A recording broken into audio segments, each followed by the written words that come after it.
Hey yo, what's going on guys? This is Mike Reed here. Welcome back to another toy review by yours truly. So today we have, I believe this is the last of the current wave of D&D Dicelings figures. Finally, they shipped in from Hasbro Pulse. Thank God.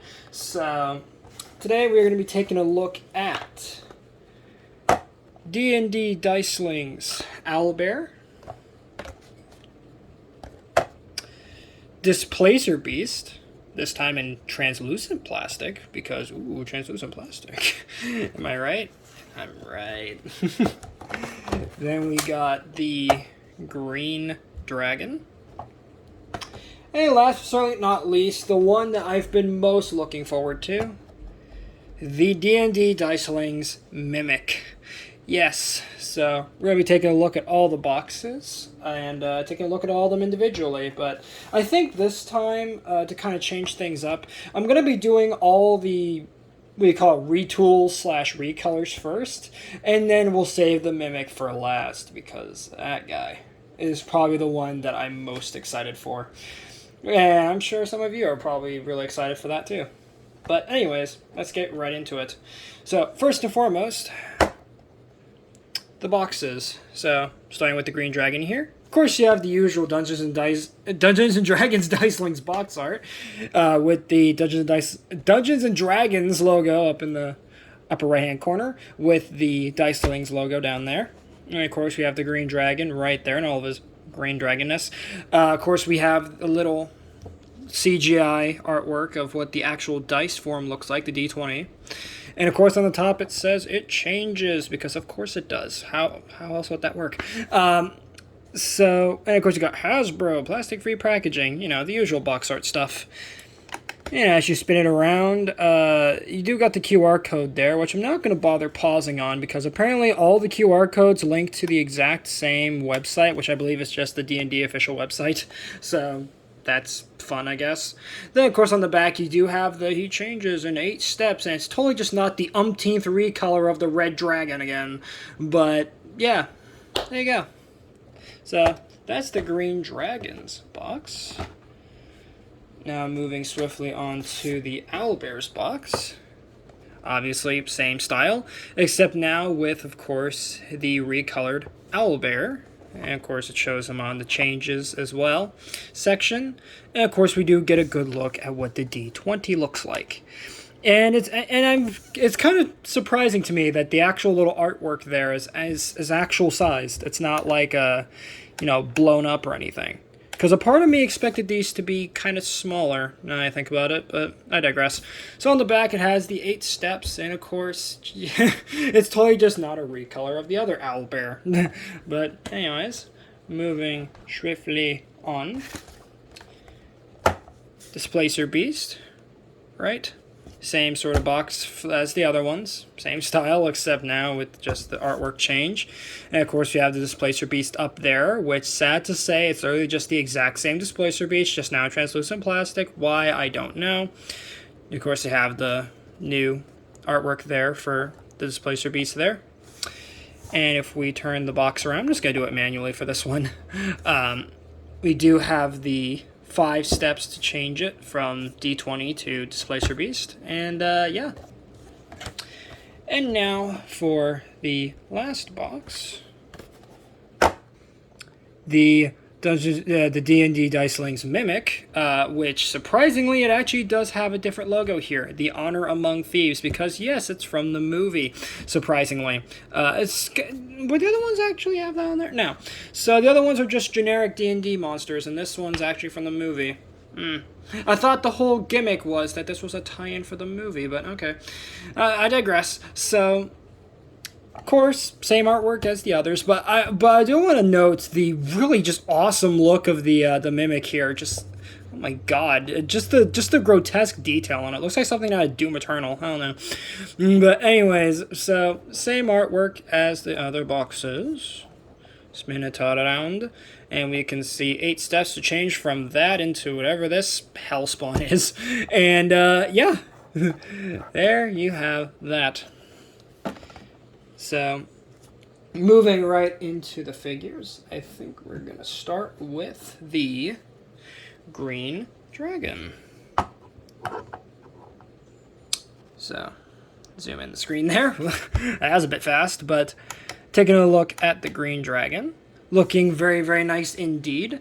Literally the exact same as the other dragons. I'm not going to bother doing a comparison because, again, exact same D20s as all the other figures, just now in green.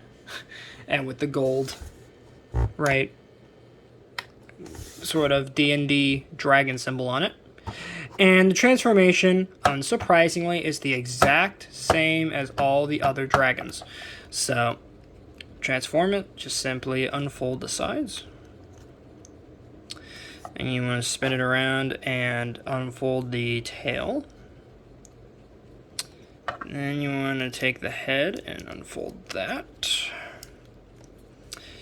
Making sure to, once you've done that, unfold the wings out. And of course we can always adjust them to our liking once we're done actually getting this guy properly transformed. So now with the legs, just kind of, what I like to do is I just kind of straighten them out, right? And then just straighten out the other legs. Try my best not to break anything. Okay, there we go. And you want to spin them at the waist like that. Swing his legs down like this. I know you guys can't really see, but now you can. And then you just rotate the feet around. And then you just put his little arms up. And get him all stood up. Oh, and one last thing. Unfold the tip of the tail. There we go. Now, with all of his parts properly transformed, here we have the green dragon in his monster mode. And, well, he looks pretty darn awesome. Again, he's literally just the exact same as all the other dragons. But I do like the green and the new molded head. It is quite nice, and it is rubber. And I think the jaw, yeah, the jaw is fixed in place, sadly. It doesn't move. That's a bummer. Because all the other ones' jaws move, but except this one. Weird. But I do quite like it regardless. It's a very much Westerns-inspired dragon, I believe. So, now for some quick comparisons. So, for comparison, first and foremost, let me bring in the last dragon we got. The white dragon. So you guys can see, if I zoom the camera out, kind of move the whole camera back so you guys can see the two of them together. Again, the exact same dragon that we got before, just now in green, and with a different molded head and different paint scheme. But other than that, that's pretty much about it. And now for our next comparison, we'll bring in Timbercloud, I think is his name, or however you pronounce it, the red dragon, which he's going to be kind of tricky to squeeze in there, but we'll get him in there. There we go. So there you have him next to the green dragon, so you guys can quickly see what that looks like. And also, this is a nice way to kind of demonstrate that, yeah, you can have them either in a biped stance or you can get them in a nice quadruped stance. Although, personally, for me, I like the quadruped stance just because it just, I don't know why, it just looks more aesthetically pleasing to me than they are bipedal. Because, I mean, bipedal looks cool and all, but, like, the quadruped look just, I don't know, it's just a lot more pleasing to my eyes than it is the biped version. But I'm putting him in the biped stance just so you guys can kind of get a good idea, right? Just for the look, right? Just for the look. So there you have him next to the black dragon. Oop. Getting caught on my backdrop there because the wings were so darn big. But yeah, so that's gonna wrap it up for the green dragon. So I'll put him off to the side, and let's now bring in the owlbear. And I put him in upside down. There we go. So here is the owlbear and all of his owlbear-iness. And I mean, he has a bear, for sure. right? He's almost like a dark brown, almost like a muted, like purple kind of. Very interesting color scheme for this. I don't really know what you would call this color, but it's almost like a dark blue purple. It's very interesting. And then you have the silver there for the dragon logo there. And again, just like with the original Owlbear that we got in the first wave, exact same transformation. So, where do we start here? Oh, right. So, we just... Yeah, for this guy, to start with, you just kind of just start pulling things apart. That's pretty much what you do. Just start pulling things apart. And then we're gonna... And then once we got it... Now that we got the dice exploded, and hey, there's the Owlbear right there. Now we can go ahead and actually start the transformation. So, I'm just gonna move these panels out of the way for the moment, as we gotta take the whole top section, and we're gonna spin it all the way around like that. Then we need to take the legs and fold them out, and the knees are quite tight, because this is my first time transforming this guy since I just got these, right? Not even a few minutes ago from my postal box. So do bear with me, but nah, I kind of did a pun there. Bear with me. Anyway, so transform this guy. Just gotta swivel this around. How does this go? Does it go this way, that way? Which way does it go? Okay, it goes that way. All right. And then you fold this part up like that. And you fold this part down. And then you just kind of do what you want with the arm there once you've done that. And then you just do the same thing on the other arm. Just kind of fiddle around with the panels until everything just kind of goes into place. Seeing this one goes that way. Okay. Fold this down. Yep. And... oh yeah. Then I gotta take this whole section, fold it back. Folding the back section down, and then we fold the head down. Almost forgot. And now with that all out of the way, and if I can actually get him to stand for us. Stand, darn you. There we go. There we have the Owlbear in his monster form. And yeah, he looks pretty darn great. For a more, I guess, realistic looking Owlbear, he definitely works. Just really nice detailing. He's rather stocky, but then again, the Owlbear on the actual picture is a kind of a stocky guy. And I like how he actually looks like a more realistic owl as compared, or more like a, what do you call it? Like a owl that would live more like in a typical kind of forest environment as compared to the first Owlbear, which looked more like a snow owl. There we go. So, yeah, I think this guy definitely works. Now, for a quick comparison, this is going to be kind of tricky to do. Let me bring in my original Owlbear. And you guys can see the two Owlbears together. So there you have them. And again, exact same mold, just right, different paint, different head. That's about it. Exact same transformation, the whole nine. But they do look pretty great, though. I'll give them that.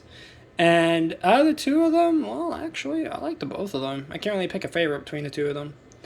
But, and also something I just now noticed is, oh, never mind. I thought that the claws on the new one weren't painted, but no. I'm actually losing my mind. They actually are painted. Okay, good. So, yeah. There you go. There is the Recolored Owl Bear. Alright, moving swiftly on, we have the translucent Displacer beast. Here he is. So it's going to be hard to kind of show the details here because, again, it is completely translucent ice blue plastic. I believe the exact same one as the slime block that I've been seeing on the internet. This big giant slime cube block thing that apparently people can get stuck in. And again, I don't play D&D, so I wouldn't know what it is. More power to those who do play D&D, because I know quite a few of you do play D&D. More power to you, but for me, it's not my thing. So anyways, the dragon symbol here now is repainted gold on this one as well. Should probably mention that. And now to go into the transformation, which is, again, literally the exact same, but since I'm not familiar with this transformation, I'm actually going to use the instructions here in the background to get this guy transformed. So, let's see how you do this again. So to start, okay, so I want to go over here and we want to get this section pulled out. Okay. And this is going to be difficult because I don't have nails at the moment because I recently cut them. That was my first mistake. So let's see, I think we can loosen up these side pieces. Yep, and then the tail comes loose. Yeah, there we go. All right, so I have the tail loose, then we just move these down, and then we can actually swivel them out of the way. Okay, now I think the rest of the transformation is pretty self-explanatory.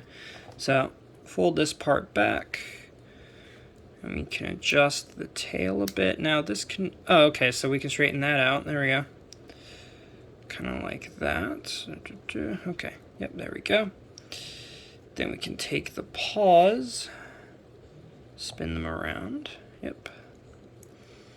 Oh, this one's already rotated around. Okay, so that's fine.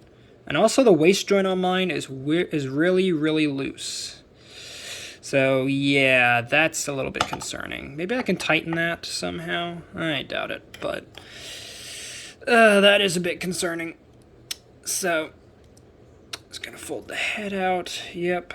And now I gotta do probably the most annoying part now is getting these darn legs to stand on the ground properly, especially with that now loose waist there, or actually it's more like the lower back, but you know, oh boy. And then we gotta straighten out the front paws. Okay, open the mouth like that. Okay, so we got them standing.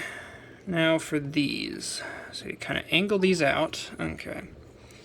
And then I'm actually looking at my other one in the background for reference. So you fold these in. Yep. Okay. And then you want to take this section and kind of just fold it in like that. Not like completely, but just kind of. And then we can kind of move this outward. Okay. And then we can do the same thing on this side. Okay. So fold this in. Oh, and fold these in as well. Just fold in all these little panels. Just gotta be very careful not to break the hinges, because I'm not exactly sure how durable this clear plastic is, but I'm not taking my chances with this guy. So just gonna straighten the little tentacles out. Okay, if I can actually get him to stand, because of course he doesn't want to stand now. Okay, there we go. And here we have the Displacer Beast in his monster form. So, again, just like with the original Displacer Beast, if I can actually, okay, get him to stand. Okay. There we have him.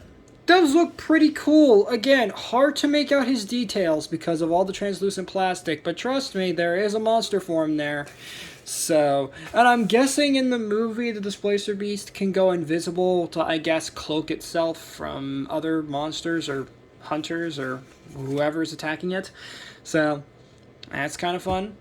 But again, on my copy, the waist is, or the lower back joint is extremely loose. So, might have to try and see if I can tighten that somehow, but it's alright. Because once I get... Because after the video, this guy's going to be put on a shelf and not touched ever again, so...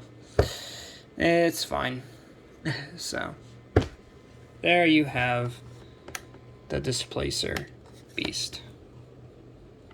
Looking very funky, and hopefully he doesn't completely fall on his face when I move him here. Okay, and actually, now that I'm looking at it, I can actually straighten out his legs a bit more. There we go. Okay. Can you stand for me, please? Maybe. Okay. Okay, come on. Come on. Okay. And... Oh, Jesus. Why? Just stand, gosh darn you. How hard is it? Oh my god, because of the way of these darn tendrils. Okay, there we go. Got him to stand, finally. Sorry about that, guys. But anyways, moving swiftly along, here we now have the last one. And probably the one I'm most excited for, especially for his transformation, because I have no idea how it's going to work. The Mimic. Almost forgot its name there. So, do like the dice form here. Again, exact same as the other D20s, except now it has this wood texture, which makes sense because it's literally a wooden treasure chest, right? So, do really like that. And the top here, of course, has the silver dragon symbol. So, then you go ahead in the background, crack open his instruction booklet, as I am actually going to need that for this guy. And we'll see how he transforms. So to start, we go to, where's the 12 at? So we want the 12 to face us, right? Where would that be? Okay. So, and that wants to be faced where? Okay, like that. Okay, so we want to take this section, I believe. Or is it the section just behind that? Okay, this section right here. Okay, and then fold it forward. Alright. Then which reveals the tongue. So you want to take the tongue, fold that out. Okay. And then the sides. Okay. These come down. And of course you do need nails to get in here. Get that little schmutz out of there. Okay. And then the whole mouth. Oh, God, that's terrifying. Okay, opens up like that. Okay. Then what? Okay, oh, so we have these two bottom sections here, which just kind of straighten out like that. Oh, okay, this whole section can come unhinged now. Oh, that's funky. Okay. But on the instructions, it shows to leave it kind of closed like that. Okay, now what? Okay, so these whole sections can... Oh, what is this in here? Oh, what is going on? Okay. So, can these... Oh, these fold all the... Oh, wow, okay. So this can go all the way around. That's funky. Okay. Does it go, like, all the way in here? Like, how does it go? Let's see. Okay. So. Oh, so these go like, kind of like that. Oh, okay. Oh, okay. I gotta get all the way around this little like tongue section. Apparently, this is gonna suck. Hold on a second, guys. Having a bit of a fight here with the Mimic here, because the little pieces don't want to move the way that they're supposed to, I don't think. Okay, there we go. I was pushing them in the wrong way. Okay, so you want to push them, like, in. Okay. And then they'll kind of just sit there at the bottom. Alright. And then you want to take these panels. Oh, God. Oh, ow, okay. Yeah, these are very, very tight. And also kind of pointy. So, just kind of straighten those out. Okay, and then straighten... Ow, okay. These out like that. Ow. Ow. Okay. That hurt. And I think we are done. Okay. So that is the Mimic in its completed monster form. And I gotta say, I mean, visually impressive, first of all, and second, what a nightmare fuel this thing is. So, I mean, you got all this detail in the mouth there. It looks like he has, like, oh, those parts of, like, did it eat something? Or is that like extensions of its tongue? Oh, gross. And then you have the teeth and the tongue, and of course the tip of the tongue is rubber. Oh, gross. And then you got they got like bug eyes going on in there. So let me get a close up on the details here.